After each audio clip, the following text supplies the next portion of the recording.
is a compression test. And for an engine to run smoothly, what has to happen is we have to be able to develop equal pressure in all cylinders. In this case, this is an 8-cylinder, but what we're going to do is show you what you do with one cylinder, and then you would go through and compare the pressures that each cylinder generates while cranking to see if they're equal. It's a pretty simple test, but one thing we have to remember, above all else, if the engine can't build equal pressure, it may run, but it's never going to run right. So this is one of the basic tests that have to be done when we're chasing a drivability issue or an engine that doesn't run properly. So one of the first things that we're going to do is we are going to disable the ignition, because what we want to do is be able to crank it over without the engine starting. So this is what's called a cranking compression test. So what we're going to do is, we disconnect last time, I forgot. Oh, you know what? We don't have to do that because I've got a pump started. This is another way that we can do it. First things first, we're going to remove one spark plug. Okay, this happens to be the #1 cylinder on Ford engines. However, not on Chevy. Not on Chevy.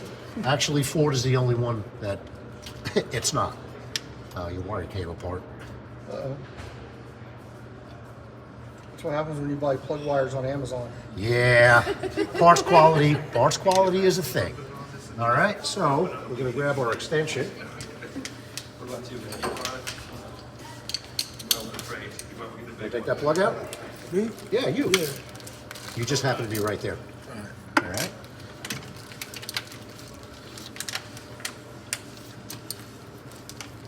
Let's get it breaking it.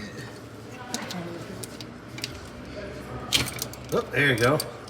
Always be careful because sometimes you end up smacking things, so look what's on the other side of the way you're turning. Yeah, make sure it's not your nose. Yeah, it's not your nose or something like that, because yes, I've done that. And if you're summa cum laude and you graduate on time, Charlie might give you the car. What we say about making promises you can't keep? All right, thanks, sir. Just go ahead and put that on the bench. This is his baby. He's not giving up his baby. All right, so this is what's called the bump starter. And what this is just for testing. And it's going to supply, instead of going through the ignition switch, we use this to operate the starter. This way the ignition switch is not on. We don't have to mess with any wiring on the distributor to stop spark. And we are going to go from, let's see. Make sure we got the right one. Okay, so here's the positive. One of the things that you'll learn over time, never trust battery cable colors to tell you which is positive. Always look at the battery. Plus is positive, negative is negative, is the dash.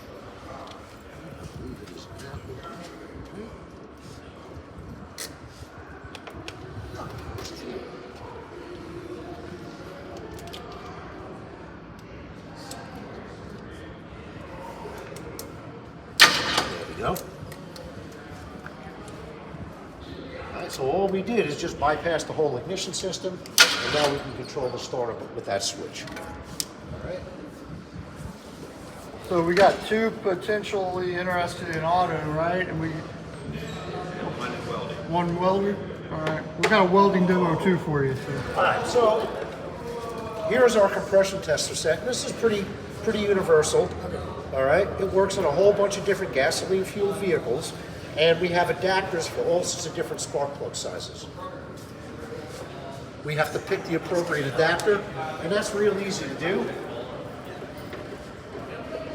Okay, we take our spark plug and we match the thread sizes.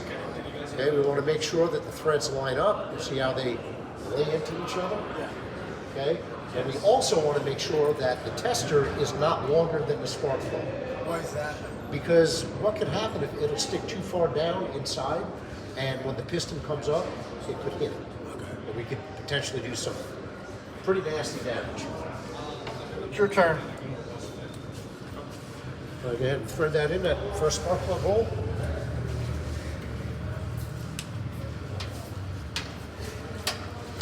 Other end. Which hole, right?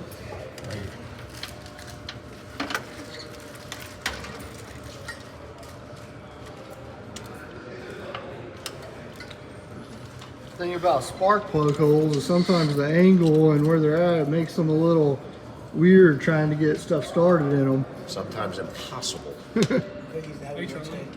Hey, how's it going? Good. How you doing? Good. Glad you made it. Yeah. It's supposed to go all the way? Yeah. We're It's a very short thread, so it doesn't go very far. Oh, you guys are doing a compression test. At least a one-cylinder compression test.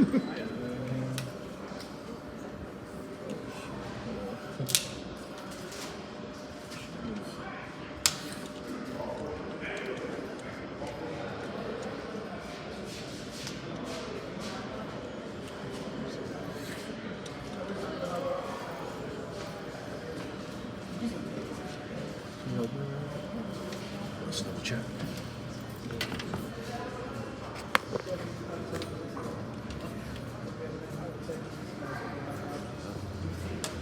Yeah, just go ahead and finish it. It's caught now. Yeah, just turn it to the right.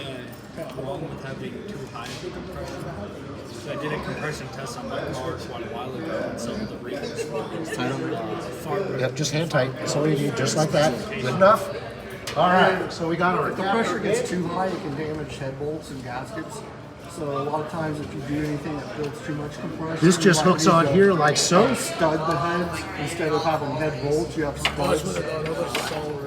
All right, and what we're going to do is we're going to crank this over using this button. And what we're looking for, it's kind of hard to tell with only one, doing one plug without, with all the other spark plugs in. But we're looking for about 4 or 5 compression strokes. And again, with skill, you can hear it, you know, with time. But more importantly, whatever we do on one cylinder, we want to do equally on the other cylinders. So usually what I do is I'll count in my head Now typically to 5. 1,000, if 2, you're talking 1,000, like 3, 20, 1,000, 4, 30 1,000, 5,000. you know, All right. increase So, over the normal. Your turn. That ain't gonna cost you. We're Go ahead. talking like,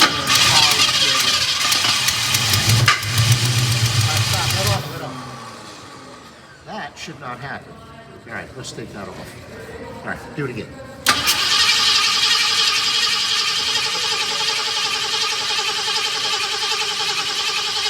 Good.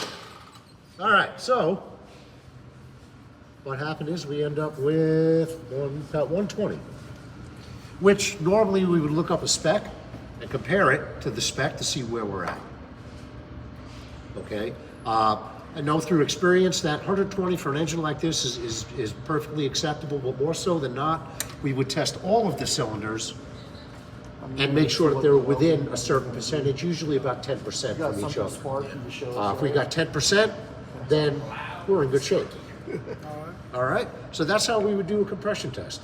Normally we would do all 8 cylinders, but just for intensive purposes, this is what we'd like to show you. Guys have any questions? How many is the tools? That's it. How many is the tools? Now the thing is, the tools to do this is inexpensive. This is a Harbor Freight piece that $15, which is good for a lot of different uses. You can buy a compression test with the adapters. Again, a Harbor Freight piece for probably $25-30. When you start talking about tools can get very expensive, but in the beginning, you don't need to buy the expensive tools. You buy the tools that you can afford, and as you start making money, then you start replacing those inexpensive tools with better quality tools as you see fit. Yeah, okay. Because tools can be very, very expensive. All right, any questions, comments, concerns? So why exactly did that start making that kind of noise? Because what was happening is through this starter solenoid, with this engaged, it applies power on this pin. Yeah. And with this wire hooked up, it powers up the ignition system. Okay. And that's only for during cranking, because back when this engine was new and factory, it had a points ignition, and it needed extra voltage while cranking, so it routed it through there. Okay. So sometimes you run into that, sometimes you don't. Okay. It's still run through there, but it doesn't really need it on this one because Right. it's got an aftermarket ignition system. It's got highfalutin stuff in it. Yeah. All right. All right? On to the next station. All right, thank you, Mr. Cozzolino. Thank you so much. No problem.